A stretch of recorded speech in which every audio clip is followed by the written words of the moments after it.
Welcome to Krishna cooking. મારી ચેનલને like કરો, શેર કરો અને સબસ્ક્રાઈબ કરો. આજે આપણે ભરેલા સરગવાનું શાક બનાવવાનું છે. એના માટે મેં 500 ગ્રામ સરસ ધોઈને અને સૂકવી લીધેલો, મતલબ એકદમ સુકાઈ ગયેલું નહીં એવો સરસ આપણું સરગવાનું શાક બનાવવાના છે. આમાં જાડું હોય તો સરસ, મારી પાસેનું તો મીડિયમ છે, એકદમ પાતળું નહીં ને એકદમ જાડો નહીં, પણ જેવો જાડો લેશો તો સરસ શાક થશે.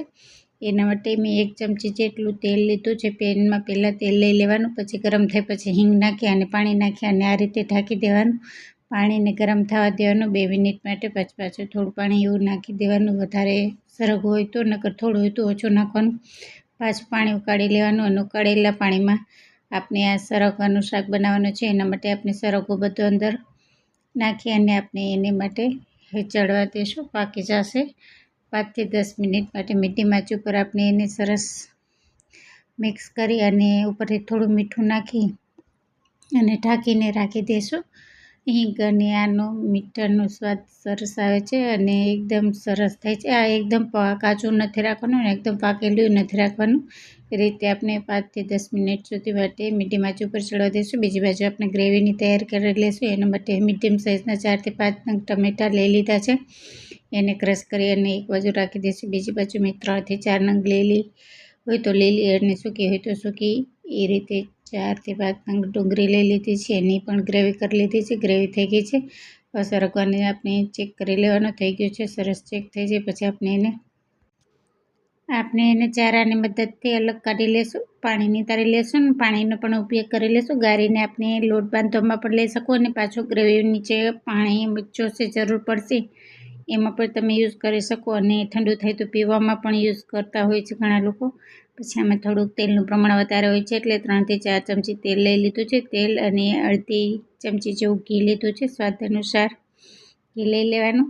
પછી ગરમ થઈ જાય એટલે રાઈ, જીરું અને હિંગ એ ત્રણેયનો વઘાર કરી લેશું. તે પછી આપણે એમાં લીલી ડુંગળીના જે પાછળનો ભાગ હતો એનો પણ ઉપયોગ કરવાનો છે. આમાં મેં આદું, મરચું, લસણ અને લાલ મરચું પાવડર ક્રશ કરી નાખ્યું છે, એ સાતળી લેશું. પછી આપણે લીલી ડુંગળીના જે પાછળનો ભાગ હતો એ લઈ લીધો છે અને આ ડુંગળીની ગ્રેવી હતી એ પણ લઈ લીધી છે. વચ્ચે વચ્ચે આપણે સાફ કરતા જઈશું, જે એના છાંટા ઉડે છે એના લીધે ખરાબ થાય છે આજુબાજુમાં, તો એ પણ આપણે ધ્યાન રાખી અને સાફ કરતા જઈએ છીએ. આ સરસ સતળાઈ જાય પછી આપણે એમાં જે ગ્રેવીનું જારનું પાણી હોય છે એ પણ એડ કરી દઈશું. આપણે રસાવાળું શાક, મતલબ બહુ એકદમ રસ્સું પણ નહીં, એકદમ ઓછું નહીં, એવી રીતે સરસ આપણે શાક કરશું. તો એના માટે લાલ મરચું પાવડર લીધું છે મેં, જેવું તીખું ખાતા મેં કાશ્મીરી લાલ મરચું પાવડર લીધું છે, હળદર પાવડર લીધો છે અને સ્વાદ અનુસાર મીઠું લેવાનું છે, જે આપણે બાફવામાં નાખેલું હતું અને ગ્રેવીમાં અને શાકનું બંનેનું આમાં ત્યારે મિક્સ કરી દેવાનું છે. તો આ રીતે સરસ આપણે સાતળી લેવાનું છે. સાતળી લીધા પછી આપણે ટમેટાની ગ્રેવી છે એ એડ કરી દઈશું. એને પણ આપણે મિક્સ કરી લઈશું અને એને પણ આપણે સાતળી અને થોડી વાર આપણે ઢાંકીને રાખી દઈશું. તમે આ રીતે બનાવો છો કે નહીં તે મને કમેન્ટ કરજો અને 1 રોટલીની જગ્યાએ 2 રોટલી ચાલે એવું આ સરસ એકદમ હેલ્ધી અને ટેસ્ટી શાક સરસ આપણું તૈયાર થશે.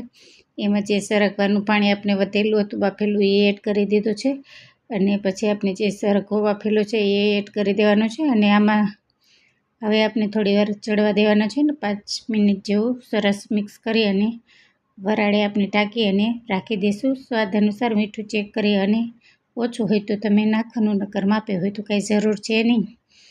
તમે તીખું ખાતા હોય તો વધારે મરચું પાવડર નાખી દેવાનું. મને થોડુંક મીઠું ઓછું લાગતું હતું તો મેં એડ કરેલું છે. તો આ રીતે આપણું મસ્તીનું ટેસ્ટી એવું સરસ સરગવાનું શાક તૈયાર છે, હેલ્ધી અને ટેસ્ટી.